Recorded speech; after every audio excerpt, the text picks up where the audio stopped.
Assalamualaikum warahmatullahi wabarakatuh. Shalom, namo buddhaya, om swastiastu, salam kebajikan. Selamat sore dan salam sejahtera untuk kita semua. Dewan juri yang kami hormati. Perkenalkan, saya Sabrina Trijuwita, perwakilan dari SMA Negeri 1 Sangatta Utara, Kabupaten Kutai Timur, Provinsi Kalimantan Timur. Dengan mosi yang diperdebatkan hari ini, bahwa pejabat pemerintah dilarang menggunakan pengaruh media sosial atau influencer dalam mensosialisasikan kebijakannya. Sebelum masuk pada inti pembahasan, saya akan menyampaikan sanggahan-sanggahan saya mengenai video yang telah diberikan. Saya memiliki dua sanggahan utama. Yang pertama, penyampaian penyuluhan oleh ahlinya. Yang kedua, influencer bukan ahli dalam bidangnya. Dewan juri yang kami hormati, masuk dalam sanggahan pertama saya, penyampaian penyuluhan oleh ahlinya. Kami percaya perlu dipertegaskan kembali bahwa penyampaian penyuluhan oleh ahlinya dinilai tidak efektif atau malah tidak akan meningkatkan pemahaman masyarakat mengenai materi yang disampaikan.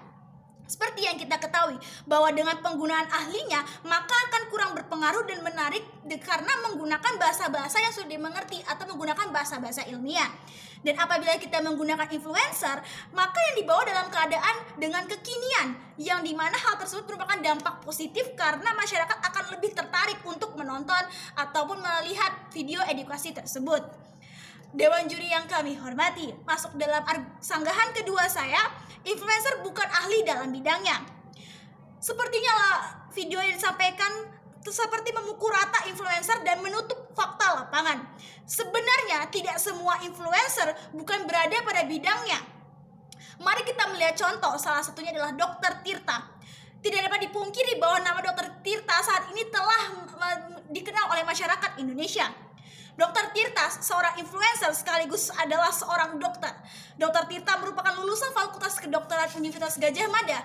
Beliau juga sekaligus influencer yang mulai memberi arahan mengenai pandemi virus corona dengan cara-cara kekinian di media sosialnya.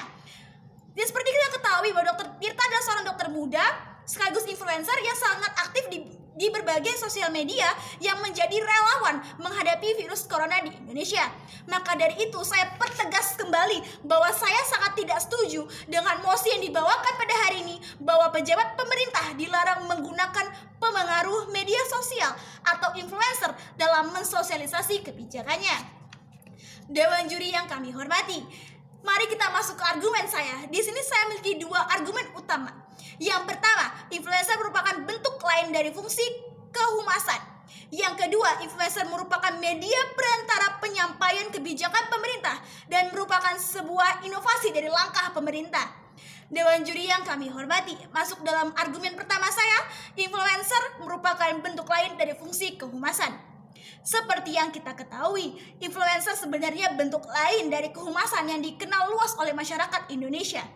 Jika dulu ada namanya humas yang bertugas untuk mendorong sosialisasi atau kampanye suatu kebijakan, kini terganti dengan adanya influencer.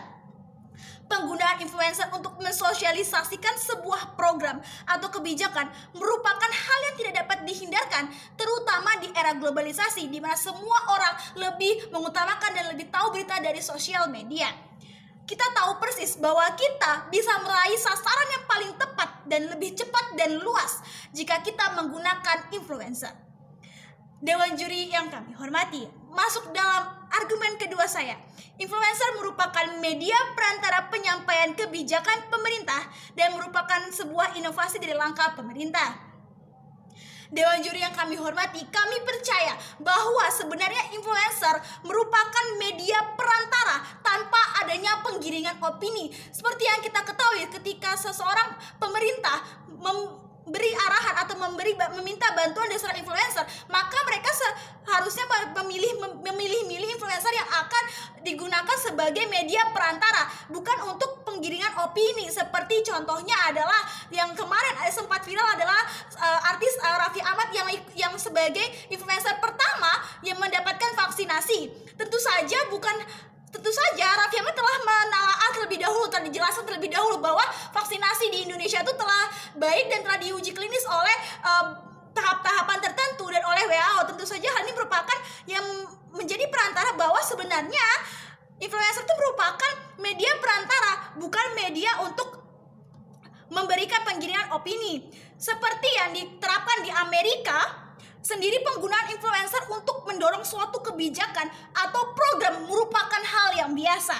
Departemen Kesehatan dan Pelayanan Publik HHS awal bulan ini bahkan mengisyaratkan untuk meluncurkan kampanye kesehatan publik tentang COVID-19 yang melibatkan aktor Hollywood, atlet, hingga seniman-seniman yang menjadi influencer-influencer di negara tersebut.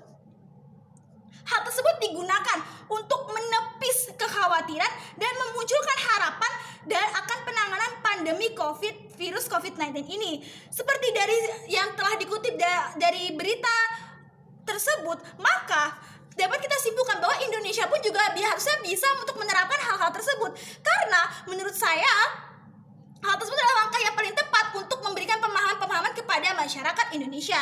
Kemudian saya akan memberikan solusi-solusi yang paling tepat untuk musim debat hari ini.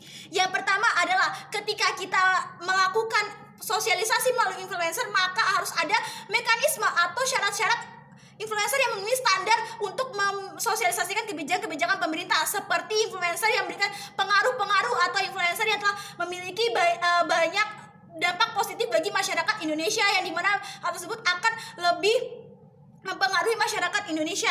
Kemudian yang kedua, adanya konten dengan menyatukan influencer dan ahli dalam bidangnya, tetapi dibungkus dalam konteks kekinian. Seperti yang kita ketahui bahwa Undang-Undang Cipta Kerja kemarin menimbulkan kerusuhan karena disampaikan langsung oleh pemerintah, yang dimana tidak mudah dipahami oleh masyarakat. Tetapi apabila Undang-Undang Cipta Kerja tersebut kemudian diringkas dalam satu video di salah satu akun YouTube para influencer terkenal, yaitu Deddy Corbuzier, di sini malah memberikan dampak positif karena masyarakat Indonesia mengetahui mengenai maksud tujuan dari undang-undang tersebut. Oleh karena itu di sini solusi paling utamanya adalah dengan adanya penyatuan dalam konten kekinian yang mudah dipahami oleh masyarakat Indonesia dalam konteks milenial, yaitu untuk mempermudah dari influencer sendiri dan ahlinya sehingga dipertemukan. Demikian yang dapat saya sampaikan. Saya akhiri. Wassalamualaikum warahmatullahi wabarakatuh.